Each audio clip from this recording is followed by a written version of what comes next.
தருமபுரி மாவட்டம் பென்னாகரம் அருகில் முள்ளுவாடியில் உள்ள பத்ரகாளியம்மன் கொல்ல மாரியம்மன் கோவிலின் திருவிழா வெகு விமர்சையாக நடைபெற்றது. விழாவின் ஒரு பகுதியாக காவிரி புனித தீர்த்தக்குட ஊர்வலம் நடைபெற்றது. பக்தர்கள் பல்வேறு சாமி வேடம் அணிந்தும் கரகாட்டம், காவடியாட்டம் ஆடியும் ஊர்வலத்தில் பங்கேற்றனர். பென்னாகரம் காவல் நிலையம் அருகே தொடங்கிய ஊர்வலம் கடைவீதி, பேருந்து நிலையம் வழியாக சென்று கோயிலை சென்றடைந்தது. இதில் ஏராளமான பக்தர்கள் கலந்து கொண்டு சுவாமி தரிசனம் செய்தனர்.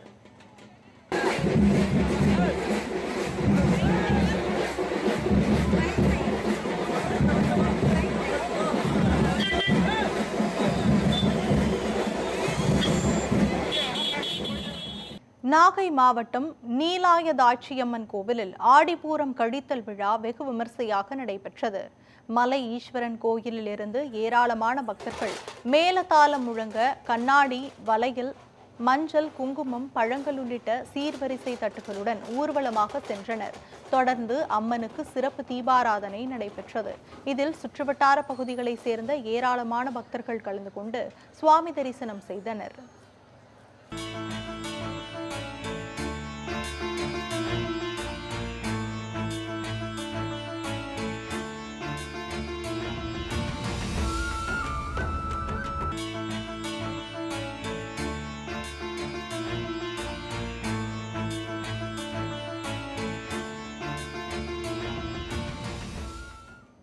திருவாரூர் மாவட்டம் மன்னார்குடி ராஜகோபால சுவாமி கோவிலில் தேரோட்ட திருவிழா வெகு விமர்சையாக நடைபெற்றது. 10 நாட்களாக பல்வேறு வாகனங்களில்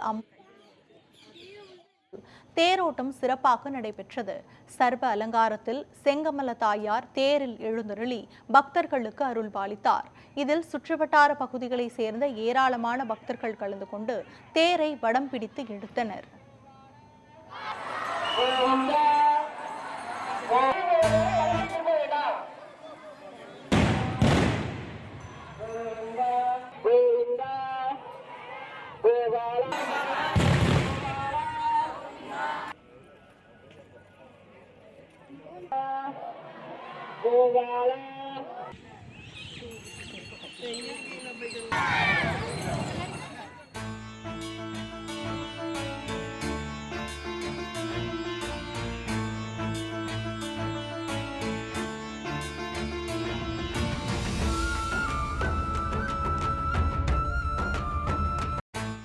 கடலூர் மாவட்டம் காட்டுமன்னார் கோவில் அருகே உள்ள மாரியம்மன் கோயிலின் தீமிதி திருவிழாவில் ஏராளமான பக்தர்கள் கலந்து கொண்டு சுவாமி தரிசனம் செய்தனர். உடையார்குடி மாரியம்மன் கோயிலில் ஆடி மாத திருவிழாவின் முக்கிய நிகழ்வான தீமிதி உற்சவம் வெகு விமர்சையாக நடைபெற்றது.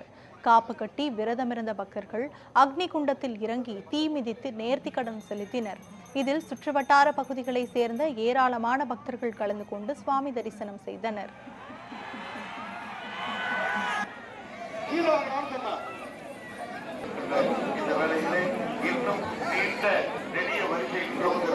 நாமாவளியை உறக்க தெரிவித்துக் கொண்டு நீங்கள் அந்த பயனை நீங்கள்லாம் அடையணும்னா மற்றவங்களுக்காக வாழ்ந்து பாருங்க. அப்பதான் அதனுடைய பலனை நீங்கள் முழுமையாக அனுபவிக்க முடியும். இதெல்லாம் வார்த்தையாளர் கதைகள் சொல்லலாம். ஆனால்